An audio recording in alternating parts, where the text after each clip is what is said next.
Jai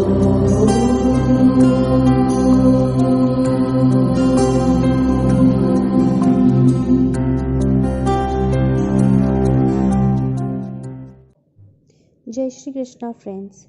Welcome to Unheard Mythological Religious Stories and Context on Adarsh Dharm Sanatan Dharm YouTube channel.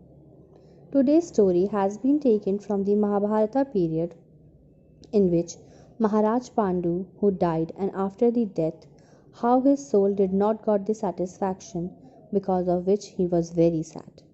Was his death a natural death? Was Pandu's death a victory of politics done by Shakuni? How Pandu got liberation.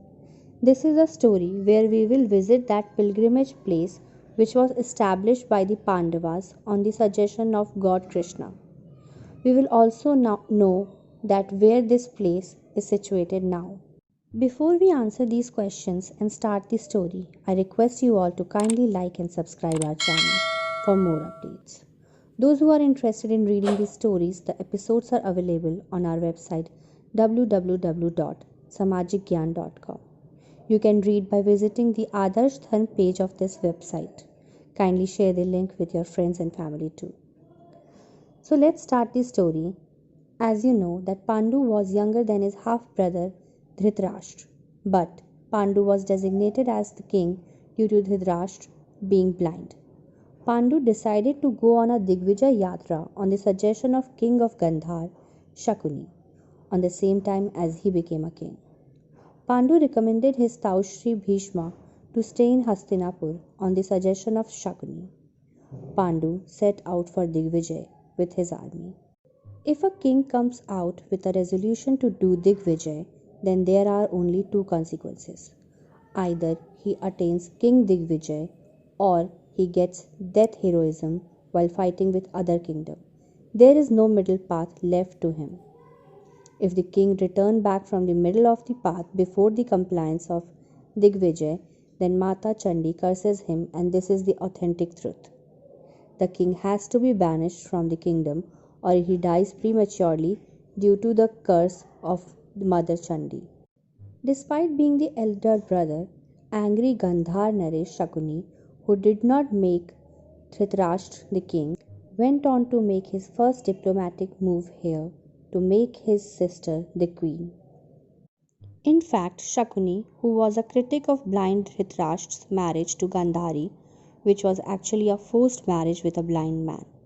Shakuni came to Hastinapur after her sister's marriage and took a pledge in his mind that he will take revenge from Bhishma and Satyavati definitely. And he started to make his planning accordingly. Pandu was the apple of the eyes of Bhishma and Rajmata Satyavati. Shakuni was the one who advised to King Pandu and provoked him for Digvijay. Digvijay means winning from all the countries and king of all 10 directions from your own country and performing a Rajsuya Yag. After provoking Pandu to make his resolution or pledge, Shakuni had defeated all the schemes made by Bhishma by his tricks. Bhishma was forced. Now he could not stop Pandu. King Pandu instructed to Bhishma to stay at Hastinapur for the safety of kingdom in the absence of the king, and he started the journey of Digvijay. As Pandu's Digvijay Yatra was moving forward, the kings of all the countries were getting bowed down to him by their understanding, purpose of their Digvijay being convinced of their bravery. Bhishma knew that Pandu will not be able to fight in his absence with Magad king Jarasandh, Ayodhya Naresh Brannal, Mathura Naresh Kans, Madra Naresh Shalle, Nepal Naresh Bhagadat, etc. Therefore, he was very worried as to how Pandu could fight and win from these valiant kings. But Shakuni's arrow had come out and hit the target. Pandu was determined and announced to go to Digvijay. Shakuni had forced Pandu to follow Digvijay with the help of Dhritarashtra. Pandu first won Angdesh, where the king of Angdesh was killed while fighting.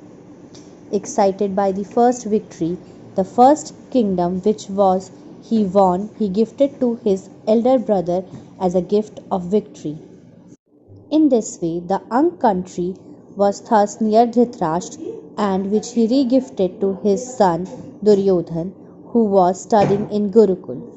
Angdesh, which Dhritarashtra gifted to his son Duryodhan, was acquired by Pandava's father by putting his life at stake and after a fierce battle, and Duryodhan had gifted the same gift to Karna only for jealousy from Arjuna, which property was actually earned by Arjuna's father. After the Ang country, all the states were coming one by one under their authority. The joy of their victory was coming to Hastinapur again and again. Bhishma and Satyavati, along with Gandhari, Dhritarashtra, were all celebrating, but at the same time, snakes were rolling on Shakuni's heart. Thank you for watching Pandu's Digvijay Yatra episode 1. We hope that you have enjoyed well in this episode. We will see you with a best story soon in episode 2 of King Pandu's Digvijay journey.